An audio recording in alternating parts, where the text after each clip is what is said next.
Alam nyo ba, meron tayong canister na 2,740 lang ang SRP. Ito ay 200 grams, good for 66 days usage. Kung gusto mo naman ng mas abot kaya, meron tayong box na nakasachet.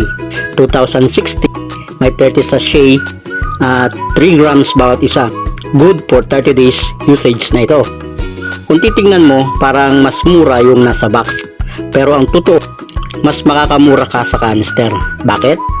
Kasi sa halagang 2,740, 66 sachet ang katumbas na laman nito. Samantalang kung bibili ka ng 2 boxes, yun ay 4,120 na. 60 sachet lang ang makukuha mo. Oo, 2 months usage na rin yun. Pero mas mabigat sa bulsa.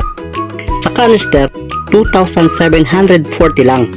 66 sachet na. Ibig sabihin, mas mura na. May dagdag ka pang 6 na sachet. Kaya kung ako ang tatanungin mo, canister talaga ang mas sulit at recommended.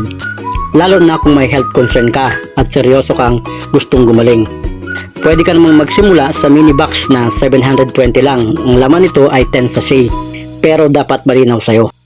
Kung ilang taon mong inalagaan at pinabayaan ang sakit, hindi ito agad-agad mawawala sa 10 sachet lang. Ikaw pa rin ang magdidesisyon.